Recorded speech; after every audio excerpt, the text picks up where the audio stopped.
over $300, your body goes through physiological changes. If you make a purchase of over $300, your body goes through physiological changes. Now, for some people, it's more than $300. For some people, it's less than $300. But whatever is significant in your world. If you have $10 million, $300 might not be significant, right? But if you got $300, $300 is very significant. And you get ready to buy something like a stereo or an item in an electronics store or a major appliance or a car or something like that. You know, your body goes through changes. You get sweat in the palm of your hand, sweat across your upper lip, a little bit probably across here depending on what's going on. Your eyes dilate. Your pulse rate changes. Proteins and endorphins are released through your body. Generally speaking, you are having a chemical reaction called excitement. And it fogs your brain.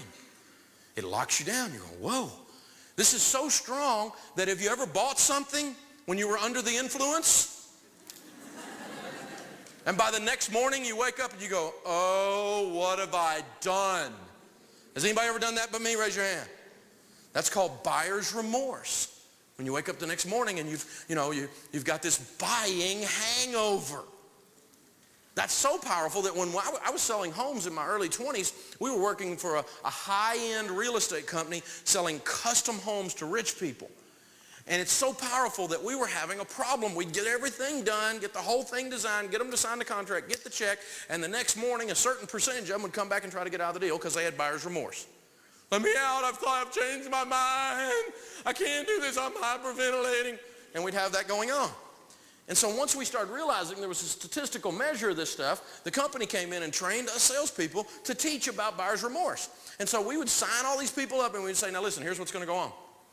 Normally, you're kind of excited right now. And normally, a lot of times with people, they wake up in the morning and they go, wow, what have I done? Have I made a mistake? And let me tell you, if you have that feeling, you're perfectly normal. Don't worry about it. Just roll back over and go back to sleep. And you know, it cut our buyer's remorse contract loss almost to nothing. To simply teach people it was going to happen and then normalize it. Now, that's not manipulation, or is it? Something to think about. It's very, very real. And you know, we all like buying stuff, don't we? How many of you are like me? You're the oldest kid in the family. The oldest kid is the one that broke the parents in. And they broke stuff in on us, didn't they? And people say, put you in time out. I'm kind of like Sinbad used to say. He said, my dad used to take time out of his day to whip me. So, I mean, and the funny thing is you get a bunch of kids, the older kids, the younger ones, they just don't, how many of you are the baby of the family? You know, the baby. See, everything's a party for you people because you just didn't get nearly as many beatings as we did. Because I think by the time the parents get to you, they're tired. And then the second thing is the older kids, even though they want you to get it, they take mercy on you and they tell you the rules. Don't do that one, right? And around our house, when our kids were little, of course they're grown and everything now, but when our kids were little bitty, we didn't allow them to throw one of those uncontrolled temper fit, spit flying everywhere thing, you know. We'd tan somebody's hide, right? Now, some of you don't like it when I say I'd tan their hide, and you're what's wrong with North America, okay?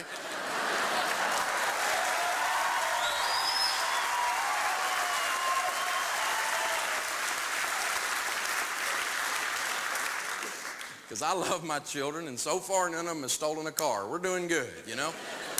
We love those kids. They're great. And if you really wanted to get yourself in a mess with old dad, have one of those temper fits in the grocery store. You know what I'm saying. I remember one time Daniel, our youngest, he kind of was in there. He saw something he wanted to get that motor started. I want it. He's kind of, you know, it takes him a minute to get to full level, right? And the girls, they saw it coming, and they grabbed him, took him over to the other aisle, and they said, don't do that in the grocery store. You know, they teach you, right? I was in the grocery store the other day. I saw this little mom in there with a little toddler, and he was in like a phase 7 grocery store fit. I mean, spit's flying, the face is red, he's screaming at the top of his lungs, I want it, I want it, I want it, I want it. He didn't realize how close he was to getting it. That vein on her head was doing that. She's holding him up just a little bit too high, carrying him out there, you know. And she's saying, it's not in the budget. It's not in the budget. I was scared to death she was going to say, Dave Ramsey said we couldn't have it.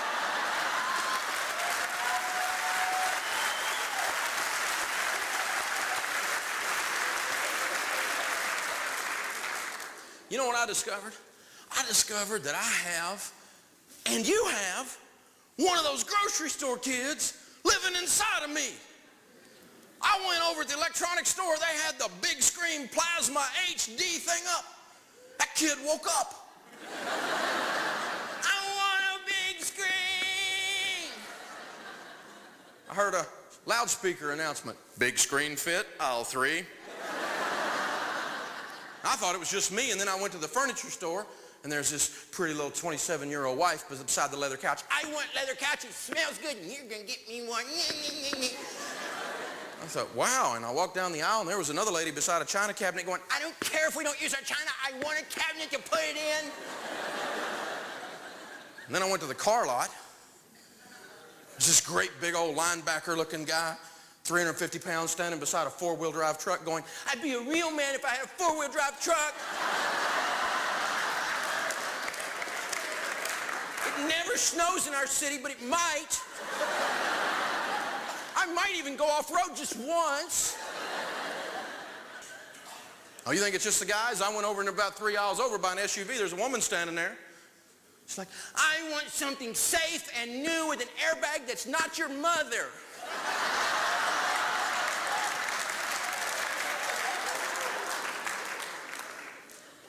Then I went down to the golf store. If I had a really big birthday, I could hit the ball really far like Tiger. Then I went to the boat show.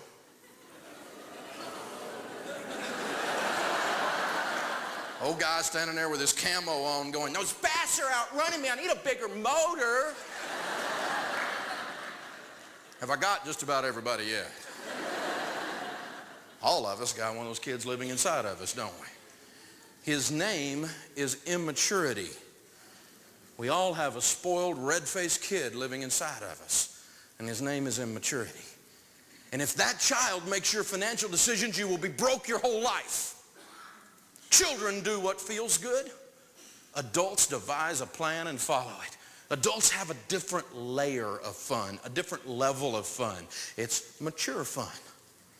I'll tell you about that. The other day I bought one of my dream purchases. I've been a water skier all my life, competition water ski back in high school and college, and I love water skiing. I've always wanted a major, killer competition ski boat. Went and wrote a check and bought a brand new one not long ago. That's living like no one else, so later I can live like no one else. But back when I was broke, I had a ski boat with payments on it. Now, I'm doing math. I'm a math guy. While I'm water skiing, I'm figuring out how much it's costing me a minute to ski. Kind of takes all the fun out of it, doesn't it? So that's not the way to do it. The way to do it is, of course, save up and pay for it. And we have to inject that word into our speech that we reintroduced the other night, that ancient word that is seldom used. The word is no. Try it again. No. Now, does that mean you can never say yes? No. If you say no long enough, you get to say yes. If you say no at the right times, at other times you get to say yes. So it's not about never winning or never enjoying. It's about being a grown-up.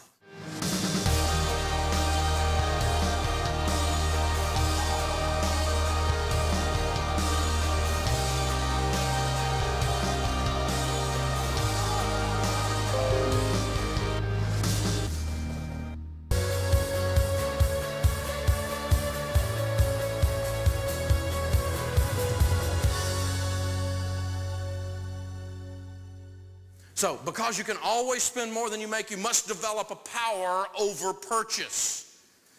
A power over purchase. Why is it that I have people come into counseling in our offices or call me on the radio that make $100 or $120 or $130 or $150,000 a year and they're broke? And then I have somebody call me up just a little while later making $45,000 a year and they got money in the 401k, they're out of debt and got an emergency fund. How is that? One developed a power over purchase and had a plan, and the other one is what's known as clueless. And you can not be clueless, or you can be clueless regardless of your income. But income's not your answer. Everything will be okay when I make more. No, it won't. If you don't change your ways, when you make more, you just go get a bigger car payment. Go get a bigger house payment. Lots of Americans celebrate a $300 a month raise with a $400 new car payment. Lots of people do that. And you'll never get ahead until you develop that power over purchase.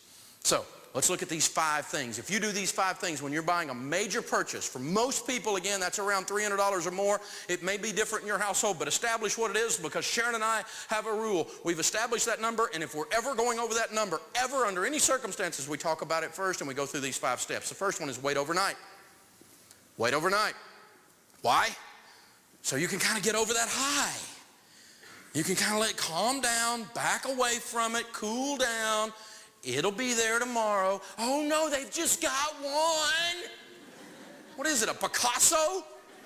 You got 16 in the back, shrink wrapped on a pallet. Shut up. And if they don't, you can order it on eBay cheaper than when you get home anyway. Shut up. Wait overnight. Calm down, walk away, go look at some other options. Think about it a little bit. Carefully consider your buying motives is number 2. No amount of stuff is going to equal contentment or fulfillment.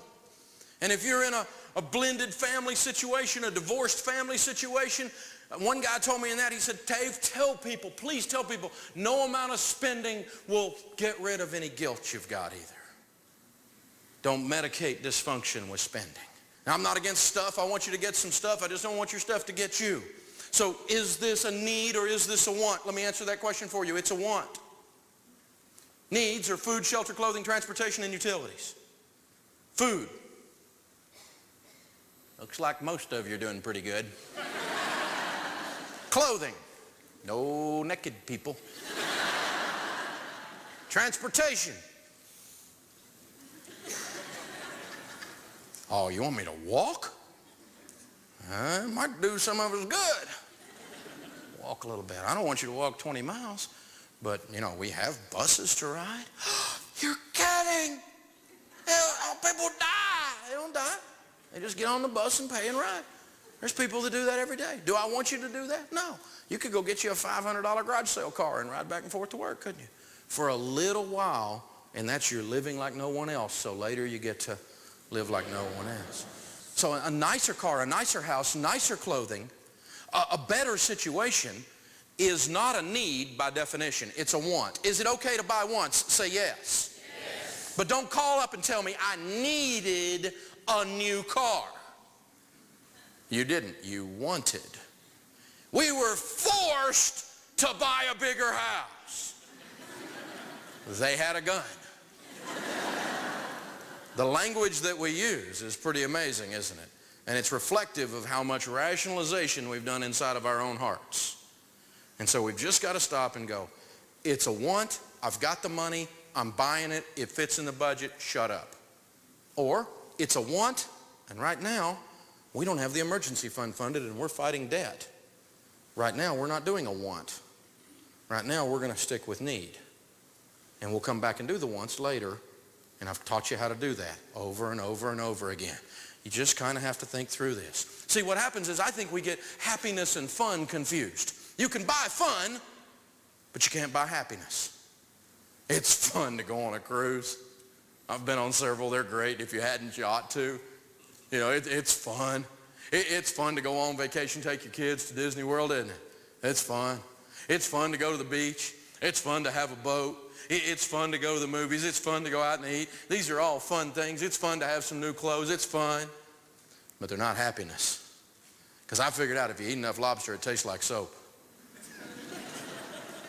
All this stuff has an end to it, doesn't it? It's the old preacher's joke, I never saw a Ryder truck fall on a hearse. You're not going to take it with you anyway. So, you know, look through this. Think about it. It's like Joe, because happiness is different. Happiness is like when I'm tucking my kid in and praying with him. He looks up at me and he's a cool young stud teenager boy, and we've been praying. He says, Dad, I love you. That's good. It was cute when he was 4. It's cool when he's 15. That's good. That's happiness, isn't it? You don't buy that one. As a high school student, you probably know the basic differences between needs and wants. Food, a need. A newer cell phone, a want. So you do know. Needs are things you have to have, like food, shelter, and clothing. Wants are luxury items. Sometimes people get confused because food is a need, but going out to eat every meal is a want. If you can become intentional with your needs and wants, you'll end up saving money. And if you're saving money, that means you're taking responsibility for yourself.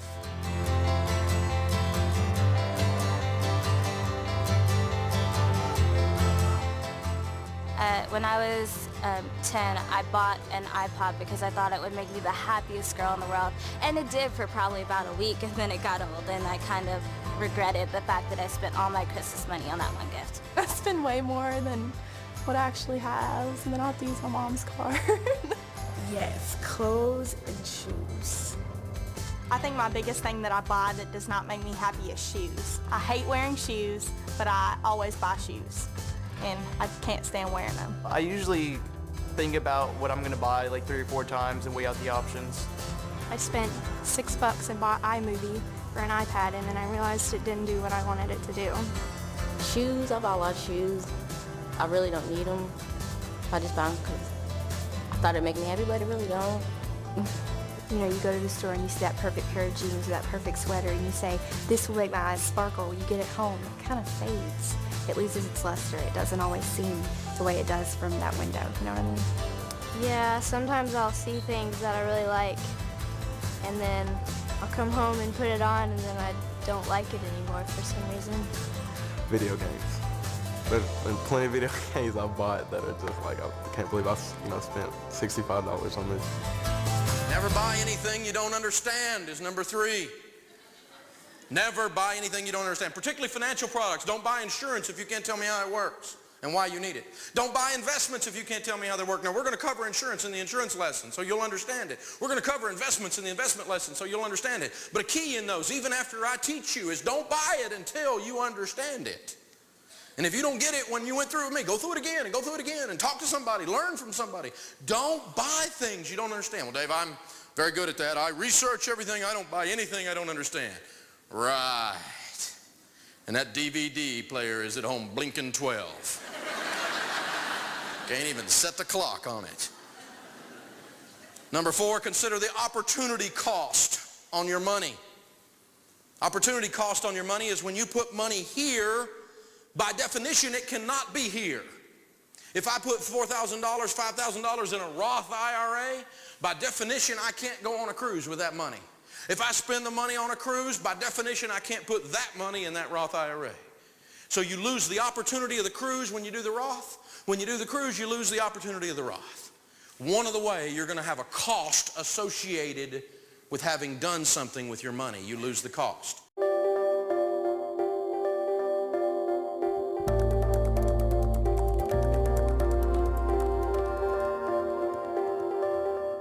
A really good example of this is a guy I know that teaches investments and sells investments for a living, and I was on a stage with him, and he said, the story he told was this. He said, when I was young, in my 20s, I set a goal to buy myself a brand new Mercedes. I was driving this old junky diesel rabbit car. I hated it.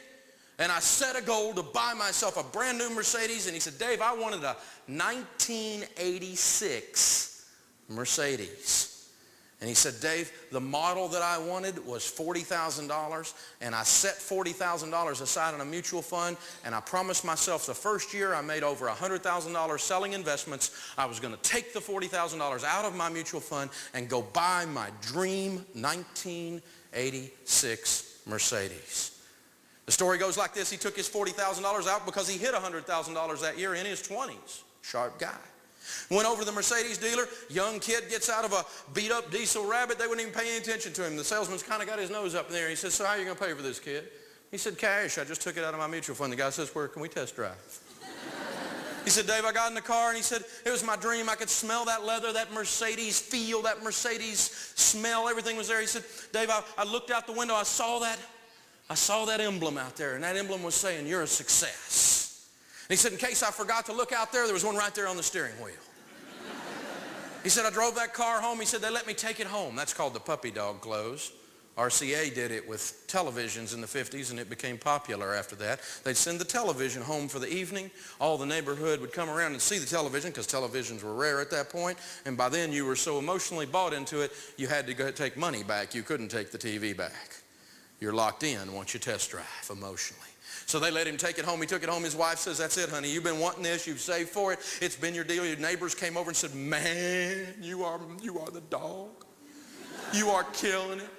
He said, I made the mistake though, Dave. I picked up my financial calculator and I put $40,000 in there. And he said, and I put in what mutual funds were averaging at that time. And he said, I couldn't do it. I took the car back. And I left my $40,000 in that mutual fund. And I went, later on earned a little bit of money, and I got me a $6,000 and $8,000 car. And 12 years later, I'm on the stage with him. He's driving a Rolls Royce now. He said, Dave, just for the fun of it, I left that one mutual fund alone. I never added anything to that $40,000, and here I sit 12 years later, and that $40,000 is now over $300,000. And he said, for fun of it, I was riding around the other day in my Rolls Royce, and I pulled up next to this guy in a 1986 Mercedes. He said, it was in prime condition. He said, I rolled down my window, and he said, I don't want to be smart aleck or anything. He said, but what's that car worth? The guy said, man, I just bought it. It's perfect. He said, I think I got a deal on it, but it's about book. He said, I paid $4,000 for it. So in 12 years, $40,000 either became $4,000 or it became $300,000 plus. Now, is it bad to buy you a new Mercedes? No, I'm not against that at all. But you need to think about that decision when you're doing it. Because you don't want to drive junk your whole life and not have a good life. I want you to get you a good car, okay? But you got to think about the opportunity cost and think about that story. When you're getting ready to plunk money down on something, what else could I do with that money that I might like the results better long term? The last one is seek the counsel of your spouse. For those of you that are single in here, raise your hand, singles. For those of you that are single in here, set yourself up with an accountability partner, someone that will hurt your feelings for your own good and you can bounce big purchases off of.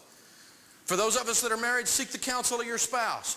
If you will listen to the counsel of your spouse, you will check the opportunity cost and think it through with your money. If you will wait overnight and check your motives, if you'll do those 5 steps before you do a major purchase, and you're thinking about this stuff, you will begin to win with money. You'll limit your purchases, you'll make purchases that you're proud of, and you look back 10 years later and go, that was a good idea.